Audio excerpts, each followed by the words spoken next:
Good morning. Today we are going to consider the next topic of this chapter, which is quadratic equations.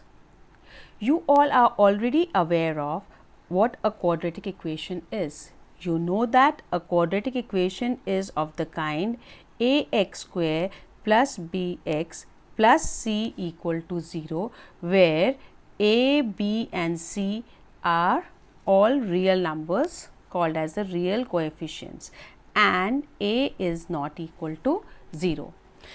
If these two conditions are satisfied, that is a, b, c are real numbers and a is not equal to 0, then any equation of this form is called as a quadratic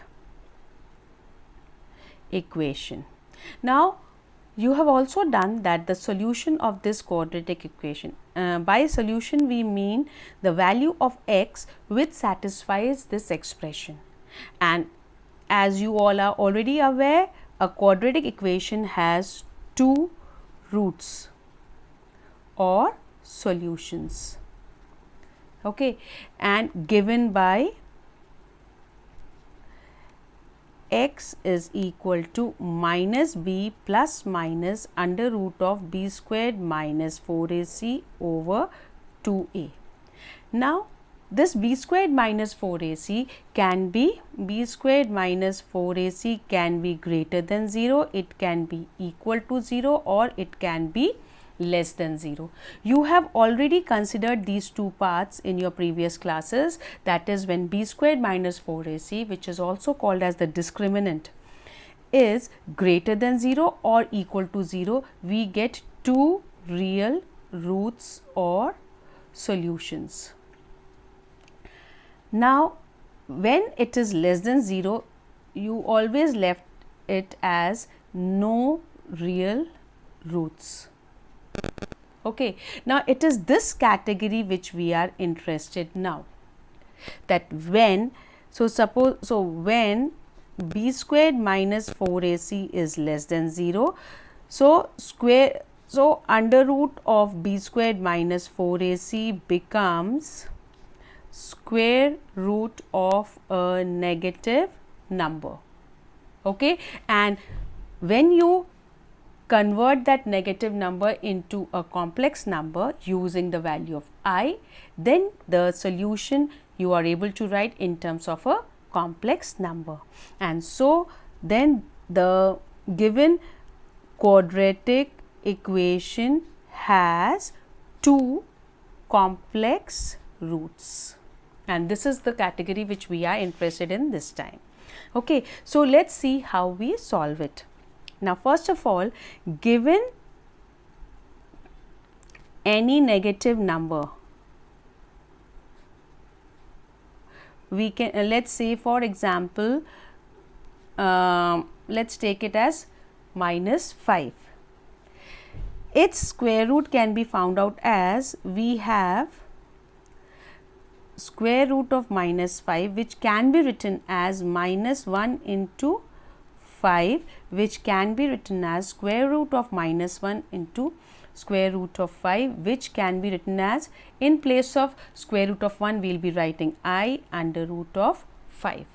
So, we are able to solve the square root in case it is a negative number using the concept of I.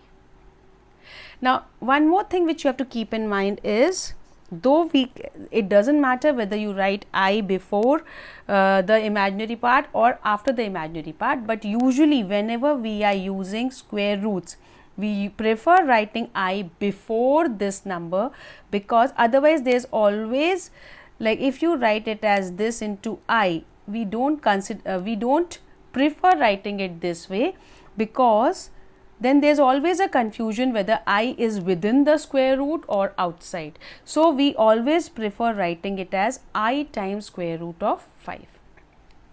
So, using this concept, in case this square root is this value of b squared minus 4ac is negative, we can still solve it as square root of b squared minus 4ac will be equal to square root of minus 1 into 4ac minus b square, which will now become positive.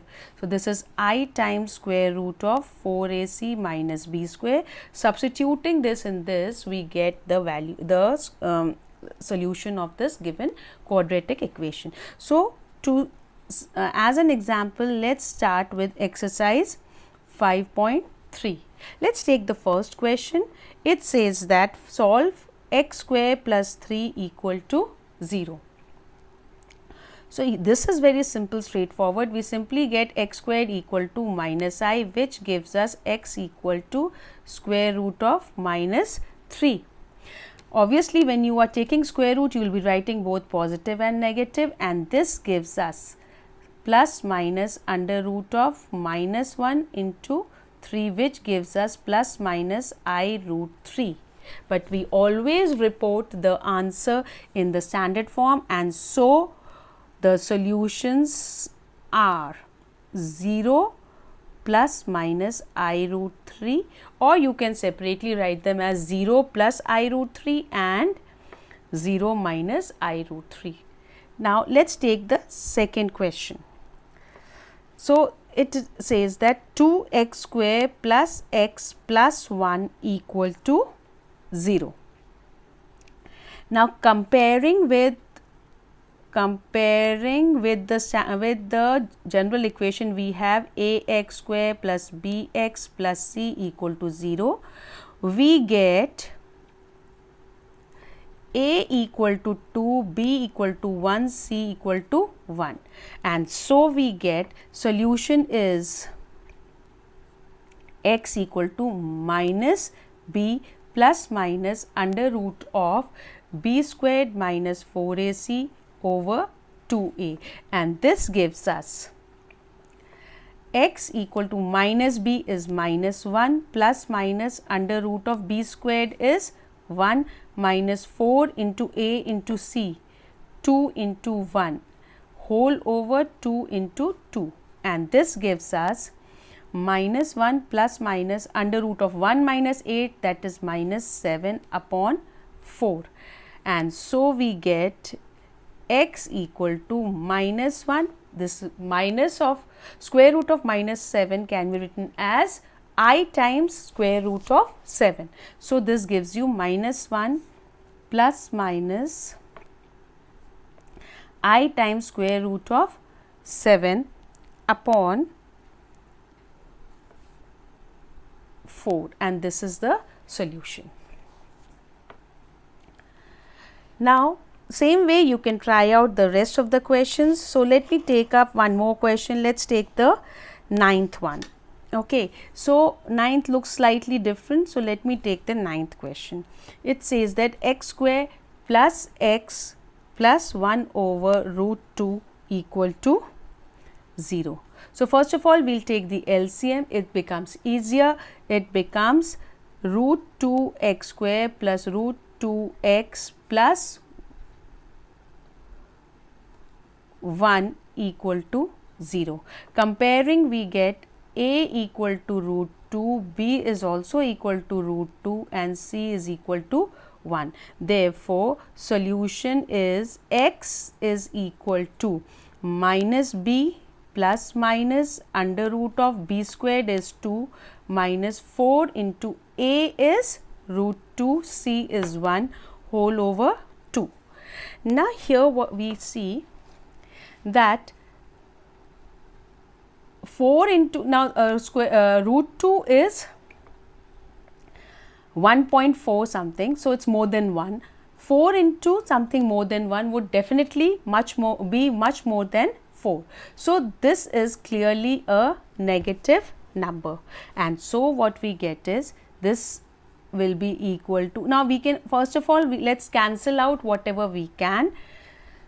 So root 2 can be taken common from here also, so we get minus root 2 plus minus root 2, and we are left with this 2 is gone, it comes out to be 1 minus 2 is gone, that is 2 root 2 whole upon 2. This gets cancelled, or you take it common, you will find it easier. X is equal to root 2 times minus 1 plus minus, now this is bigger, I write it as minus of 2 root 2 minus 1 whole under root whole upon 2. This gets cancelled, you are left with root 2, and this becomes equal to minus 1 plus minus root of minus gets replaced with I, and this becomes square root of 2 root 2 minus 1 upon root 2, which is the solution. And this way you can try out the rest of the questions of exercise 5.3. Thank you.